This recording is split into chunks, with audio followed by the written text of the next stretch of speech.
আমি যখন এই আয়াতগুলোর অর্থ নিয়ে গভীরভাবে চিন্তা করি, তখন আমি খুব স্পষ্টভাবে বুঝতে পারি যে শৃঙ্খলা ভঙ্গই ছিল সেই বড় ভুলের মূল কারণ।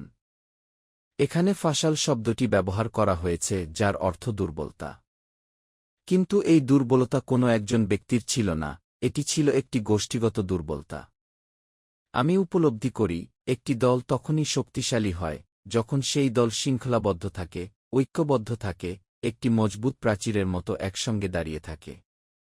কিন্তু যখন শৃঙ্খলায় ঢিলেমি আসে, তখন সেই শক্ত দলই মুহূর্তের মধ্যে দুর্বল হয়ে পড়ে।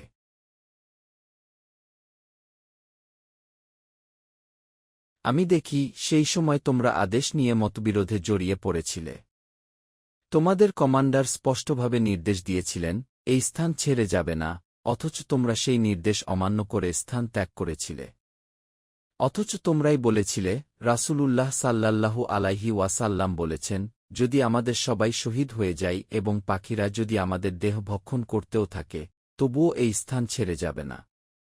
কিন্তু যখন পরিস্থিতি বদলে গেল, যখন মুসলমানদের বিজয় স্পষ্ট হয়ে উঠল, তখন তোমরা ভাবলে, এখন আর এখানে থাকার প্রয়োজন নেই, বিজয় তো হয়ে গেছে। এই ভাবনাই তোমাদের মধ্যে মতবিরোধ সৃষ্টি করল।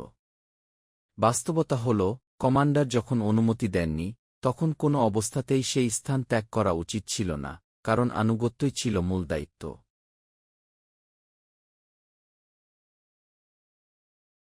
আমি এখানে রাসূলুল্লাহ সাল্লাল্লাহু আলাইহি ওয়াসাল্লামের সেই গভীর শিক্ষা স্মরণ করি।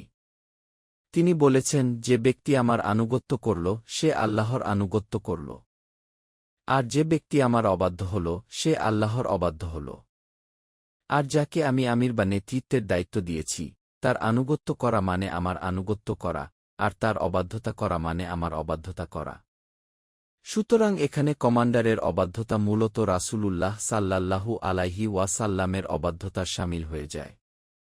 যদিও বাহ্যিকভাবে মনে হতে পারে, এটি সরাসরি নবীজি সাল্লাল্লাহু আলাইহি ওয়াসাল্লামের অবাধ্যতা ছিল না, কিন্তু বাস্তবে তাই ছিল।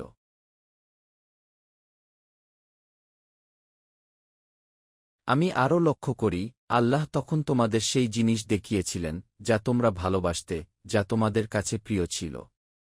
অনেক মুফাসসির বলেন, এর দ্বারা যুদ্ধলব্ধ সম্পদ বোঝানো হয়েছে। তারা বলেন, লোকেরা সেই স্থান ছেড়ে গিয়েছিল গনিমতের মাল সংগ্রহ করতে। কিন্তু আমি এখানে একটি ভিন্ন দৃষ্টিভঙ্গি দেখতে পাই। বদরের যুদ্ধের পরেই গনিমতের সম্পদের আইন নির্ধারিত হয়ে গিয়েছিল। কেউ ব্যক্তিগতভাবে কিছু সংগ্রহ করল কিনা, সেটার কোনো গুরুত্ব ছিল না। সব গনিমত একত্র করা হতো এবং পরে সবার মধ্যে ন্যায়সঙ্গতভাবে বণ্টন করা হতো। ঘোড়সওয়ারদের জন্য আলাদা হিস্সা ছিল, পদাতিকদের জন্য আলাদা হিস্সা ছিল। সুতরাং শুধু গনিমতের জন্য সেই স্থান ত্যাগ করার কোনো প্রয়োজনই ছিল না।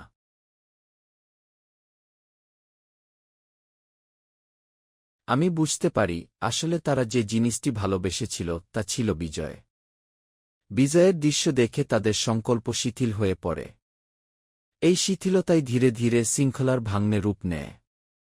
এরপর তারা তাদের আমিরের সঙ্গে মতবিরোধে জড়িয়ে পড়ে। আর এই সব কিছু মিলেই একটি বড়, যদিও সাময়িক, পরাজয়ের কারণ হয়ে দাঁড়ায়। এতে কোনো সন্দেহ নেই।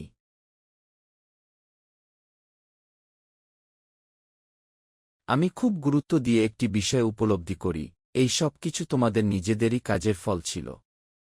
এটি আল্লাহর পক্ষ থেকে কোনো জুলুম ছিল না। আল্লাহ শুধু এটিকে ঘটতে দিয়েছেন। তিনি এটি থামাননি। এর পেছনেও ছিল এক গভীর হিকমত, যেন ভবিষ্যতের জন্য তোমরা শিক্ষা নিতে পারো, যেন তোমরা নিজেদের ভুল সংশোধন করতে পারো। যদি এই শাস্তিমূলক অভিজ্ঞতা না আসত, তাহলে হয়তো ভবিষ্যতেও তোমরা একই রকম শিথিল আচরণ করতে। তাই আল্লাহ এই ঘটনার মাধ্যমে শিক্ষা দিলেন, যদিও তিনি শেষ পর্যন্ত তোমাদের ক্ষমা করে দিয়েছেন।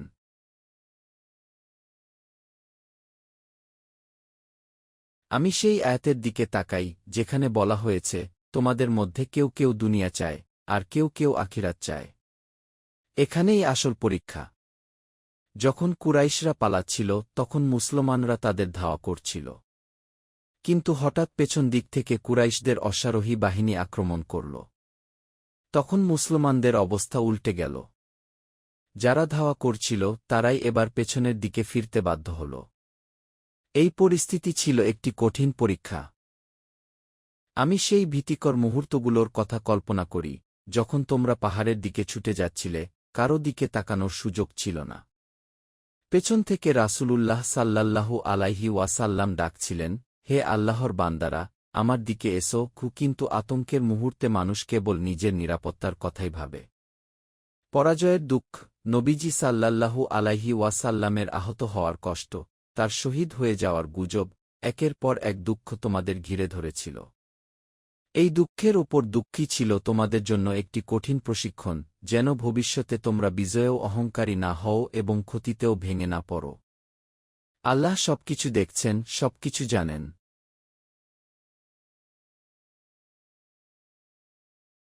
এরপর আমি দেখি, আল্লাহ তাআলা সেই চরম আতঙ্কের মধ্যেই তোমাদের উপর প্রশান্তির নিদ্রা নাজিল করেছিলেন।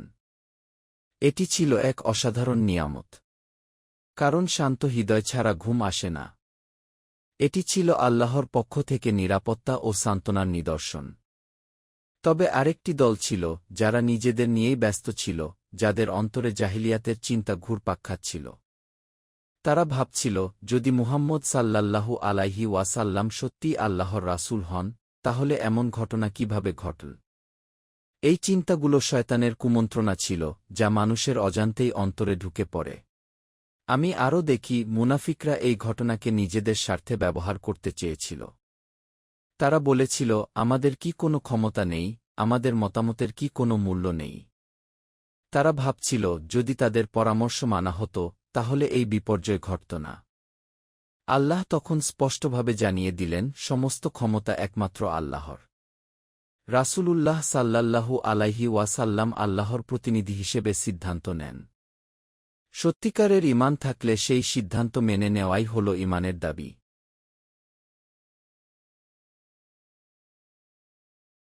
আমি খুব গভীরভাবে সেই আয়াতটি বুঝতে চেষ্টা করি, যেখানে বলা হয়েছে, যদি কেউ নিজ ঘরেও থাকত, তবুও যার জন্য শহীদ হওয়া নির্ধারিত ছিল, সে ঠিক সেই স্থানে পৌঁছাতেই, যেখানে তার মৃত্যু নির্ধারিত ছিল। আল্লাহর সিদ্ধান্ত কেউ ঠেকাতে পারে না। এই সব কিছু ঘটেছে তোমাদের অন্তরের অবস্থা যাচাই করার জন্য, ঈমানকে শুদ্ধ করার জন্য, ভেতরের দুর্বলতা দূর করার জন্য।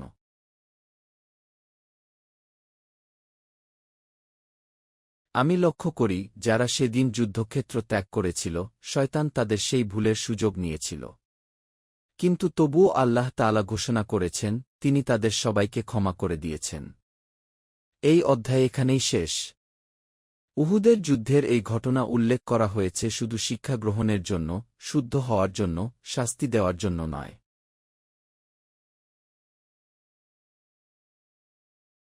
আমি বিশেষভাবে লক্ষ্য করি, যারা সেই দিন যুদ্ধক্ষেত্র ত্যাগ করেছিলেন, তাদের মধ্যে হযরত উসমান রাদিয়াল্লাহু আনহু ছিলেন। সাহাবাদের শত্রুরা এই ঘটনাকে ব্যবহার করে আজও তার বিরুদ্ধে অপবাদ দেয়। কিন্তু সাহাবায়ে কেরাম তখনই এর জবাব দিয়েছিলেন, আল্লাহ নিজেই তাদের ক্ষমা ঘোষণা করেছেন। এই অবস্থায় আর কোন অভিযোগের অবকাশ থাকে না। আল্লাহ গাফুর, আল্লাহ হালিম, তিনি ক্ষমাশীল ও সহনশীল।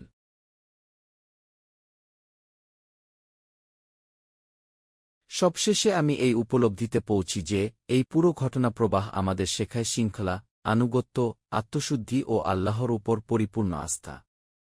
পরীক্ষার মাধ্যমে ঈমান পরিশুদ্ধ হয়, আর আল্লাহর রহমত সব দুর্বলতার মর্ধবে। আলহামদুলিল্লাহ। সমস্ত প্রশংসা একমাত্র আল্লাহর জন্য। আমি দরুদ ও সালাম পেশ করছি আল্লাহর রাসূলের উপর, সাল্লাল্লাহু আলাইহি ওয়াসাল্লাম, তার পরিবার পরিজন ও তার সকল সাহাবায়ে কেরামের উপর, রাদিয়াল্লাহু আনহু। আজ আমি আবার কুরআনের একটি গুরুত্বপূর্ণ অংশের আলোচনা শুরু করতে যাচ্ছি। আপনারা নিশ্চয়ই মনে করতে পারছেন, আমরা ইতিপূর্বে সূরা আলে ইমরানের প্রথম ১৬টি রুকু বা অংশ আলোচনা সম্পন্ন করেছি। আজ, ইনশাআল্লাহ, আমরা এই সূরার ১৭তম রুকু থেকে আমাদের নতুন অধ্যয়ন শুরু করছি।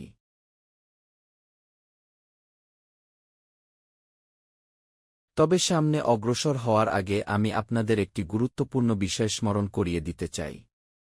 সূরা আলে ইমরান হচ্ছে সূরা আল বাকারার সহোদরা সূরা। এই দুটি সূরা একে অপরের সঙ্গে অত্যন্ত ঘনিষ্ঠভাবে সম্পর্কযুক্ত। বিষয়বস্তু, আলোচনার ধরন, উদ্দেশ্য ও দাওয়াতের দিক থেকে এরা পরস্পরের সঙ্গে খুবই সাদৃশ্যপূর্ণ। আমি লক্ষ্য করি এই দুই সূরা যেন একে অপরের প্রতিচ্ছবি। এ কারণেই উলামায়ে কেরাম এদের গিবন সূরা কি বলে উল্লেখ করেছেন। কেউ কেউ এদের কি জাজাইন অর্থাৎ জোড়া সূরা বলেও অভিহিত করেছেন।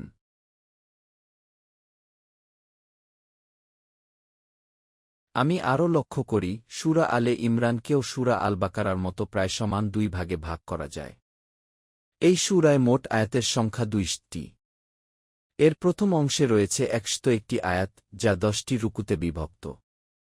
দ্বিতীয় অংশে রয়েছে ৯৯টি আয়াত, সেগুলিও আবার ১০টি রুকুতে বিভক্ত। অর্থাৎ মোট ২০টি রুকু রয়েছে, যা দুটি প্রায় সমান অংশে বিভক্ত। তবে সূক্ষ্মভাবে লক্ষ্য করলে দেখা যায় প্রথম অংশে আয়াত সংখ্যা একটু বেশি আর দ্বিতীয় অংশে একটু কম।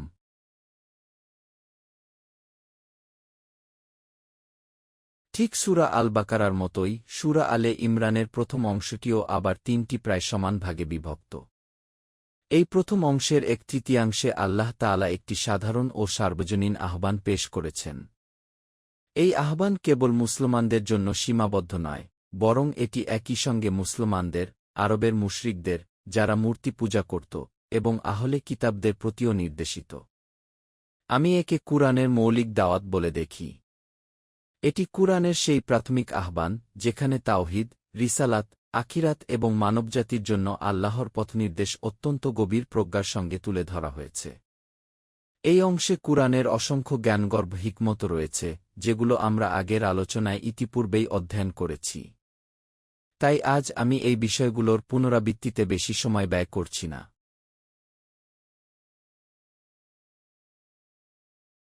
এরপর প্রথম অংশের দ্বিতীয় ১/৩ আল্লাহ তাআলা আহলে কিতাবদের আরেকটি দলের প্রতি বিশেষভাবে সম্বোধন করেছেন। আমি এখানে একটি গুরুত্বপূর্ণ পার্থক্য লক্ষ্য করি। সূরা আল বাকারায় পঞ্চম রুকু থেকে শুরু করে প্রায় টানা ১০টি রুকু পর্যন্ত বনী ইসরায়েলদের উদ্দেশ্যে আলোচনা এসেছে। প্রকৃতপক্ষে এই আলোচনা ১৫তম রুকু পর্যন্ত বিস্তৃত। সেখানে বনী ইসরায়েলদের ইতিহাস, তাদের উপর আল্লাহর নিয়ামত, তাদের অবাধ্যতা এবং সেসব থেকে শিক্ষা গ্রহণের বিষয়গুলো বিস্তারিতভাবে তুলে ধরা হয়েছে।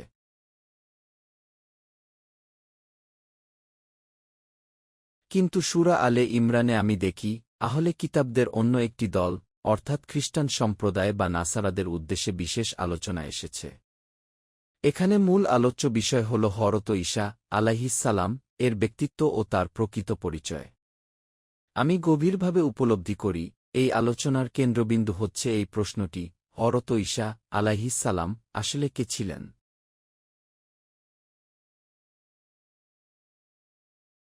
আল্লাহ তাআলা এখানে অত্যন্ত স্পষ্টভাবে জানিয়ে দিয়েছেন যে হযরত ঈসা আলাইহিসসালাম পিতা ছাড়া জন্মগ্রহণ করেছিলেন।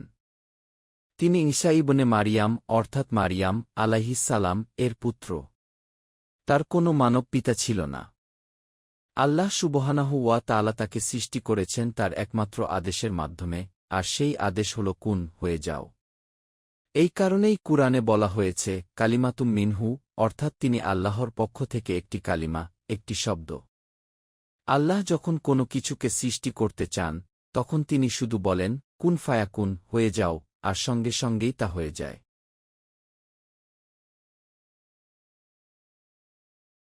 আমি এখান থেকে একটি অত্যন্ত গুরুত্বপূর্ণ আকীদাগত সত্য উপলব্ধি করি।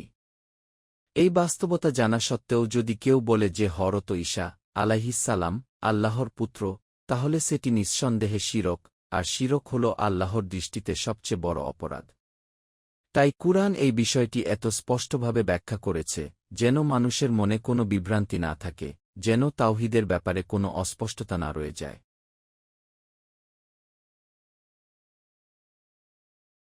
এই আলোচনার মাধ্যমে আমি বুঝতে পারি সূরা আলে ইমরানের এই অংশের উদ্দেশ্য কেবল ইতিহাস বর্ণনা করা নয়, বরং মানুষের আকীদা সংশোধন করা, ভ্রান্ত বিশ্বাস দূর করা এবং আল্লাহর একত্ববাদকে সুদৃঢ়ভাবে প্রতিষ্ঠা করাই এর মূল লক্ষ্য। এখান থেকেই সূরার পরবর্তী আলোচনাগুলো ধীরে ধীরে আরও গভীর ও বিস্তৃত দিকে অগ্রসর হয়, ইনশাআল্লাহ।